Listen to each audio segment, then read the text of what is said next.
Breaking చూస్తున్నాం. Driver Subrahmanyam హత్య కేసులో వైసీపీ ఎమ్మెల్సీ అనంతబాబు భార్య లక్ష్మీ దుర్గా రాజమండ్రి జిల్లా కోర్టుకు హాజరయ్యారు. సుప్రీంకోర్టు ఆదేశాల మేరకు కేసు విచారణను వేగవంతం చేయాలనే సూచనలతో న్యాయమూర్తి కోర్టులో హాజరు కావాలని ఆదేశించారు. ఏటూ నిందితురాలు లక్ష్మీ దుర్గకు బెయిల్ లభిస్తుందా లేక రిమాండ్ విధిస్తారా అన్న దానిపై సస్పెన్స్ నెలకొంది. ఇక మరోవైపు సిట్ అధికారులు లక్ష్మీ దుర్గను విచారించారు. అధికారుల ప్రశ్నలకు ఆమె ఎటువంటి సమాధానం ఇవ్వలేదు. కోర్టు తీర్పు తదుపరి చర్యలపై ఉత్కంఠ నెలకొంది. ఇదే అంశానికి సంబంధించి మరింత సమాచారం మా ప్రతినిధి గణేష్ అందిస్తారు. ఎస్ గణేష్, ఈ కేసుకు సంబంధించి పూర్వపరాలు ఏంటి, దీనికి సంబంధించి అప్డేట్స్ ఏంటి? 2022 మే నెలలో దళిత యువకుడైనటువంటి వీరి సుబ్రహ్మణ్యన్ హత్య చేసినటువంటి కేసులో A1 నిందితుడిగా ఎమ్మెల్సీ అనంతబాబు, అతని భార్య A2గా పోలీసులు కేసు నమోదు చేశారు. ఇదే క్రమంలో 14 రోజుల పాటు హైకోర్టు ఆదేశాలతో సిట్ అధికారులు దర్యాప్తు చేశారు. వాళ్ళ రాజమండ్రి కోర్టులో హాజరు కావాలని చెప్పి హైకోర్టు ఆదేశాలతో వాళ్ళ ఎమ్మెల్సీ అనంతబాబు అదేవిధంగా ఆయన భార్య కోర్టుకు హాజరయ్యారు. ముఖ్యంగా ఇవాళ ఆమెకు రిమాండ్ వస్తుందా లేదంటే బెయిల్ లభిస్తుందా అనేది ఉత్కంఠగా మారినటువంటి సందర్భం కనిపిస్తుంది.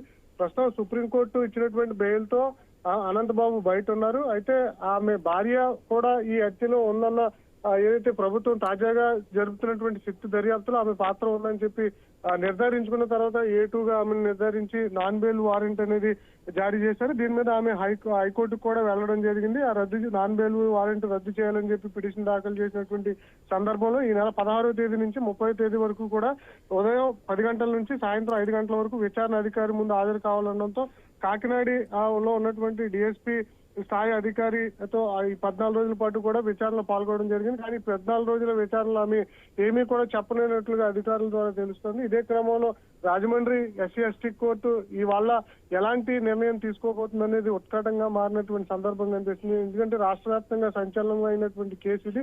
ఇదే క్రమంలో ఇప్పటికే సుప్రీంకోర్టు డైరెక్షన్ ఉంది. ఈ ఏడాది నవంబర్ లోపు ఈ కేసును క్లోజ్ చేయాలని చెప్పి ఆదేశాలు ఇవ్వడం జరిగింది. రాజకీయ ఒత్తిళ్ల కారణంగా కేసును పక్కదారి పట్టిస్తున్నారని చెప్పి కొన్ని ఫిర్యాదులు ఉండడం, ఇదే సందర్భంలో అప్పటి వైసీపీ ఎమ్మెల్సీగా ఉన్నటువంటి అనంతబాబు ఈ కేసును నుంచి తప్పించుకునేందుకు పక్కదారి పట్టించి ఆధారం లేకుండా చేశారన్న ఆరోపణలు ఉండడంతో కూటమి ప్రభుత్వం దీని మీద సిట్టు వేసింది. సిట్టు ప్రస్తుతం దర్యాప్తు చేస్తూ నాన్ బెయిల్ గురించి వారెంట్ అనేది భార్య విషయంలో దర్యాప్తు చేస్తూ కూడా ఆమెకు కోర్టులో ఈ నాన్ బెయిల్ వారెంట్ ఏదైతే నమోదు చేశారో దాని ప్రకారం ఇవాళ ఆమెకు రిమాండ్ ఉంటుందా లేదా బెయిల్ ఉంటుందా అనేది ఉత్కంఠంగా మారింది. ప్రస్తుతానికైతే వాళ్ళ సాయంత్రం లోపు దీనికి సంబంధించి రాజమండ్రి కోర్టు ఒక నిర్ణయం ప్రకటించే అవకాశం ఉంది. Right, thanks for the information Ganesh.